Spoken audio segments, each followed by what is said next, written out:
Alright, so this is my 26-gallon bullfront aquarium where I am running my first ever successful planted aquarium. So how did I do that? The first thing is getting some easy plants to grow. For example, all my Java Fern and Anubias and Marumo balls, all of those very easy to grow. You don't need to worry about them. But when you try to make other species of plants grow a bit better, like species that need stronger root system to thrive, what do you do? So there is the concept of putting some root tabs in your gravel, and then you plant your little plant there, and then the root tabs help the root system establish itself. But there is also the more sort of natural way to do so, um, and it is to dirt your aquarium, meaning you put some dirt and then you put some gravel on top of the dirt so the actual like dirt don't rise up to the top of the aquarium, and then you plant your plant and then it can feed on real nutriment without you needing any fertilizer. So I did that in the past, but in the past I dirted the entirety of the aquarium and I was keeping goldfish, remember, and goldfish are diggers, so I completely destroyed my aquarium. And sometime when I was trying to do some water change, I was messing up the entire gravel, destroying the aquarium. At one point, this tank was so cloudy you couldn't even see like 1 centimeter in the aquarium. So that was the first and last attempt I tried at. No, I did attempt several times this method for planting good plants, but it never worked. So what is different now? Well, now I have control over where I want the dirt and where I want my plants. So by planting your actual like plants in a controlled cup or a controlled like pot, you actually know where the dirt is. So if I want to clean beneath the pot, I just have to remove the pot and then I don't touch to the inside of the pot. I let the plant propagate their root system in this big pot, and it is working very well. So much so that I used to only like, if you've seen my earlier video, I only had like small pot, but now I decided to grow them in big pots because look at that. The jungle Vile have propagate. Now this dude have is a floater. I will need to plant him back.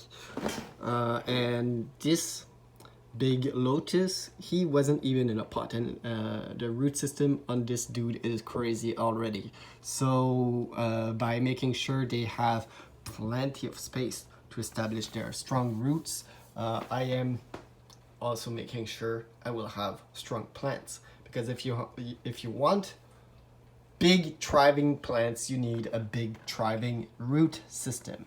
It goes hand to hand. You may think that a plant is only what the visible part, what you can see, but no. And the Java Fern really illustrate that properly. Java Fern also have some very strange elaborated root system that you can actually see because they are like feeding directly in the water column. But sometimes they will try to anchor themselves to, for example, the wood and stuff. So that's what's going on in here. They are all kind of wedged between two branches or between like a crack or something, and they are establishing themselves. And if you allow your plant to grow for a long enough time, they will actually fix themselves. And so yeah, planting real plants in your aquarium is really good for many reasons. The fish will interact differently with like a real plant than with plastic plants. For example, my angelfish, they had their first batch of egg on this leaf of a Amazon sword.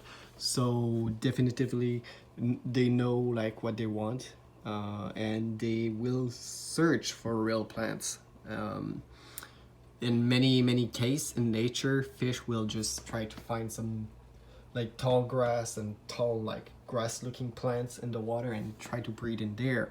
That's why many people create like breeding mops, I think that's how you called it. So it simulates soft looking plants, and goldfish and stuff like that go and breed in there. So by having real plants, you don't have to simulate, and you also have a part of the ecosystem. First of all, it's really fun to grow plants because they are kind of alive in a way, so you can see progress. It's not only looking at the fish anymore, it's looking at the plants, and that can be very interesting. It can be a bit of a headache sometimes, like for example when the plant don't want to stay in the ground. I don't know why, but sometimes it happens. Then you will have to fight with them, but once they establish themselves properly in your aquarium, it's pretty cool. And yeah, it creates like I said, more natural environment, but it also creates safer environment for your fish, as it will suck some of the bad stuff. Oh, that's my pleco. Cool. And yeah, I also the main thing why I did bigger pots is because of my jungle val. It is establishing a runner, and that's like, you see, that's the, for example, the main plant, and then pop, it have grown an offspring, and then the offspring have grown another offspring that grows another offspring. So in a very small cup, that couldn't really happen properly, but in here I have control of where my plants will grow, and I allow them to grow in certain space. But if I let them overrun the aquarium, eventually we won't even be able to see the fish anymore. So it's about creating some space where you want the plants to grow, and some space where you want to see the actual fish, because this is an aquarium. It's not, well, some people will buy aquarium not for the fish, but usually you kind of want to have fish in here, and just create a nice environment where everything is neat. So thanks for watching. I hope you've learned something new, and let me know what you think of my setup. Do you think this is cool? Do you think it's absolute trash and my plants will die soon? Let me know, and I will come you back with a response in the comment section. Like, comment, subscribe. We are getting there. Yeah.